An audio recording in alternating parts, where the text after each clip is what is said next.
Well, the Penguins didn't just lose their top defensive defenseman for who knows how long. They're going to lose one of their hottest scorers, their sniper, their power play specialist, goal-scoring machine. James Neal's gone for 5 games. Mr. Fedko. Yeah.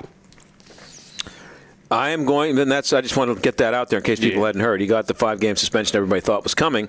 I think it should be more. It should either be 0 or 20. But we'll get into that. But since it was an eventful weekend, I will turn the floor over to you. And what is of all the things that happened this weekend? You had a lot of interesting college football on Saturday. Yep.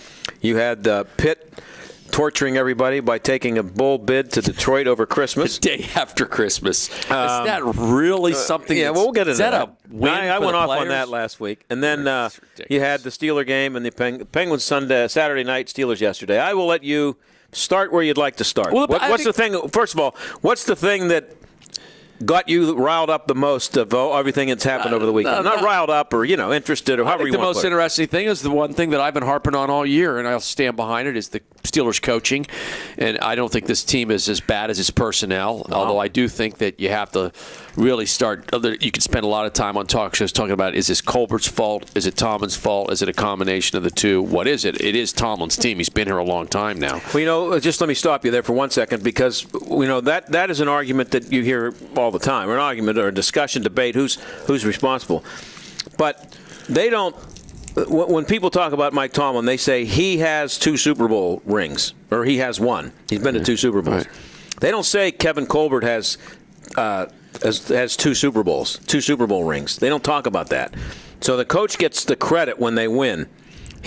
So he can't take the credit for the personnel and everything else that goes with it. Correct. When they win, and then I agree not with take that. credit for blame for the bad personnel. I agree with that. And Mike Tomlin would never have got anywhere near a Super Bowl without Ben Roethlisberger. And Ben Roethlisberger is just, again, one of the all-time great quarterbacks of his era. So that's how I say Tomlin's a terrible coach. But how in the world did they win a Super Bowl and get to another one? Well, because you got an unbelievable quarterback who, I could be coaching the team and I would get you to the Super Bowl those years. So that's the deal on that.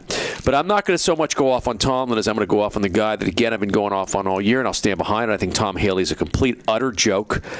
Yesterday showed, again, his absolute incompetence. Now, the most incompetent, here's the bottom line. A couple of things.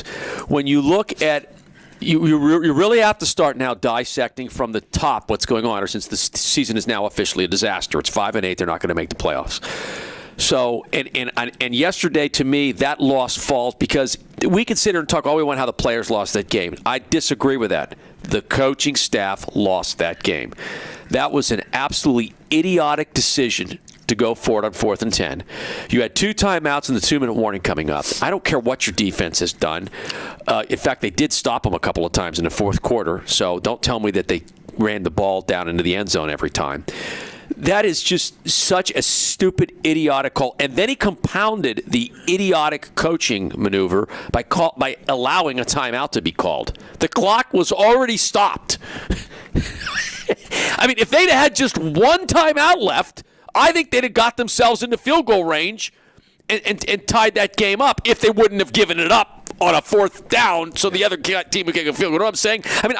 You could. Here's the bottom line. If you punt the ball away there, they're going to get the ball at midfield. I think the odds are great the Steelers stop them, and the odds are great then the Steelers are still only trailing by 1 field goal, and Ben gets the ball back with like a minute 30 to go with all he has to do is get in field goal range. Yeah, but not an easy day for kicking field goals. Yeah, but they did it. It's not where you can count on them where you normally can. It wasn't, but there were some lengthy field goals made in that. Well, I said from the outset here that I think Tomlin's getting too much heat for the timeout. I said I would have punted.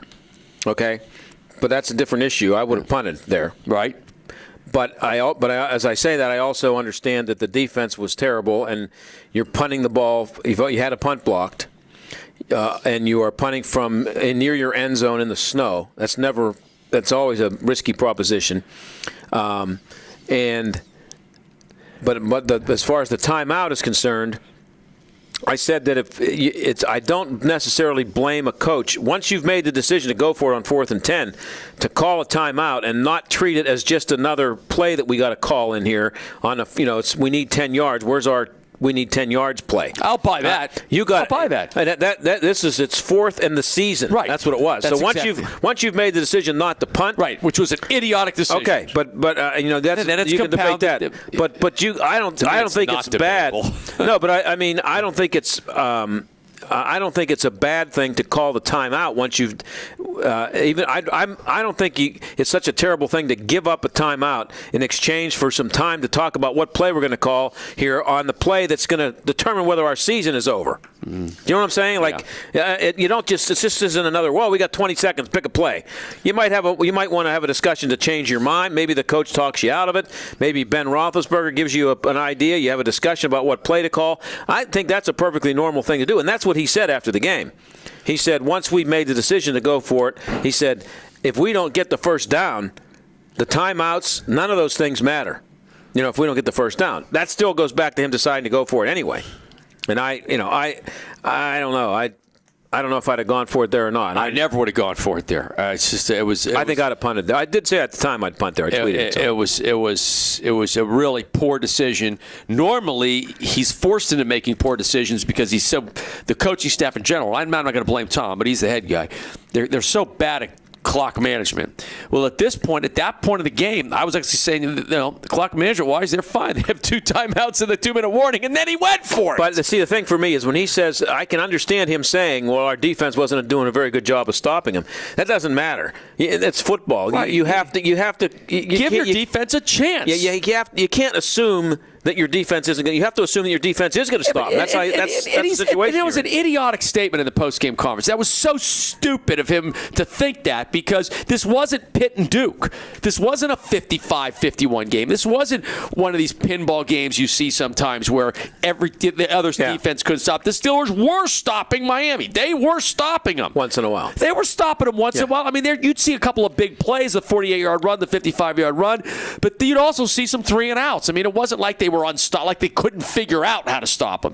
You got to give your defense a chance to resurrect itself and save the season there, and give your quarterback a real decent chance to win that game. I just thought I was prepared. Of course, it sounds idiotic, but I know what I was thinking. I'm going to say it. I was prepared to come in here and rip him. I don't care if they'd have gone down and won the game and they got the first down conversion. I just thought that was stupid. Well, yeah, it was either stupid or it isn't. The outcome of it doesn't. It was stupid. Yeah. It was just stupid because you have your 2 timeouts left. You've got the 2-minute warning. You're going to get the ball back if the defense does its job. I consistently sit here and watch at the same time the genius that's Bill Belichick. This guy knows how to stay composed. His team's getting blown out, but he finds a way to win a game because he has great clock management. Sure, he's got Tom Brady, but the Steelers have Ben Roethlisberger. Yeah. So this guy knows how to handle a great quarterback. The Steelers, I'm talking about their entire coaching staff led by that idiot Todd Haley. They have no idea how to handle Ben Roethlisberger. He's winning in spite of these guys. I